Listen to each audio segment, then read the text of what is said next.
or find out is that suppose the account is not funded. If the account is not funded, the consultation of these parties, agencies, CBN, NIPS, and SEC, agreed that whereas an account is not funded, at the point in time that the individual investor submits his request for enrollment, such an enrollment request will be treated as not approved. The reason given is that because the account is not funded. And so all what the investor needs to do, he will get an alert that please your account is not funded. Can they go and fund his account? And as soon as he comes to fund his account, the enrollment succeeds. If I have two investments, 3 different companies, there are 3 different mandates. So if I mandate my investment in First Bank, I will pay 150 naira. If I mandate my investment in GT, or if I mandate my account in Lafarge, these are separate investments. And so it is per successful approved mandate. Okay, you heard it there from the Acting Director General of the Securities and Exchange Commission, Abdul Zubair, and of course the Executive Director in charge of External Relations, Henry Rawlins, about those 3 initiatives that they are taking off. Quite a number of issues still hanging before the SEC in the new year. Meantime, let's return to what's making the headlines this morning. The fuel scarcity is yet to abate. Meetings held Tuesday between the NNPC and oil importers and marketers yet to resolve the fuel scarcity that started in the first week of December last year through IPMAN. Later, the oil workers, Nupeng and Pengassan, joined in those strikes that were short-lived, but the effects still linger. Meantime, the Honorable Minister of Petroleum Resources, Dr. Pt.2, told journalists Tuesday that no evidence yet that petrol marketers are hoarding products, hence there's no reason to punish them. However, we discovered that during the last few weeks, the NNPC, in particular the Department of Petroleum Resources and other agencies, reported the discovery of petrol products hoarding in Abuja and elsewhere during this scarcity. But the Honorable Minister says there was no evidence of that. The President Buhari on the 1st of January addressed this issue, kicking off his address, long address with the first 3 paragraphs, speaking about instead of showing love, companionship and charity, the President says some of our compatriots chose this period, that was the period last year, to inflict severe hardship on us all by creating unnecessary fuel scarcity across the country.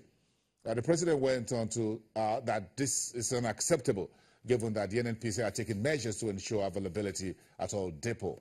The President concluded, says, I am determined to get to the root of this collective blackmail of all Nigerians and ensure that whichever groups are behind this manipulated hardship will be prevented from doing so again.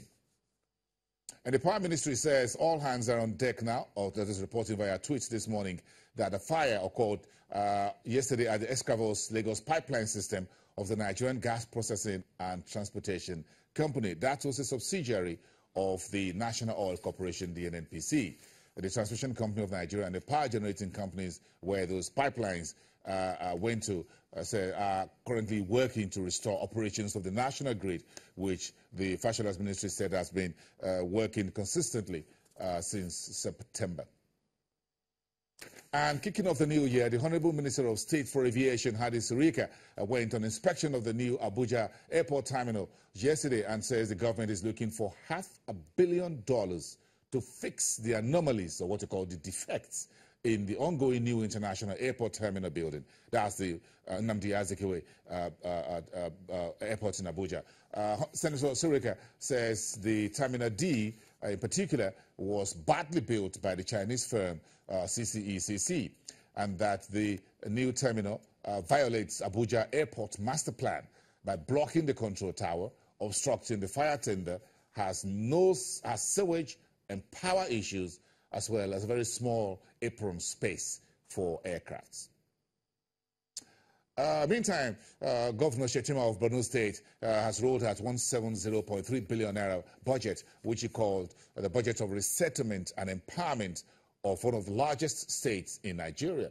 The headline total of 170.3 was about 7.3% lower, or 13 billion lower than 2017, appropriations, what he presented to the House of Assembly of the state, has a recurrent appropriations of 61.3 billion, and much, much lower than the capital expenditure of nearly 110 billion that the state looks to spend in the new year on reconstruction, resettlement of the states badly hit for nearly a decade by the Boko Haram insurgency. The Governor Shetima's administration is looking at an internally generated revenue estimate of about 16.6 billion, federal allocations inflow of nearly 116 billion, and capital receipts of about 38 billion naira. Nigeria's business relations with France is on the upbeat, but the question is who benefits more. The Nigeria's ambassador to France, Modupe Irele, says France invested 350 million euros in Nigeria last year, and those investments were given as soft loans to the federal government, to states, and the private sector. And that was about roughly 150 billion by some exchange rate, depending on what you use. But the trade volume in the first quarter was about 1.9 billion euros, according to the ambassador, Modupe Irele. The trade between Nigeria and France was largely dominated by oil and gas, construction, and other enterprises. Let's take a break. When we return, we're still looking at a number of issues that will be the first in the new year. So we're trying to remind some of you of these stories that we covered late last year, in case you get carried away with the celebrations and the festivities, or you're upset with the fuel scarcity. There's a new engagement between the Standard Organization of Nigeria and the Consumer Protection Council. It's called a partnership to help quality products in Nigeria for consumers. What are they cooperating on, and what's the deadline for companies producing those products in Nigeria? We'll come to you with that in about 2 minutes.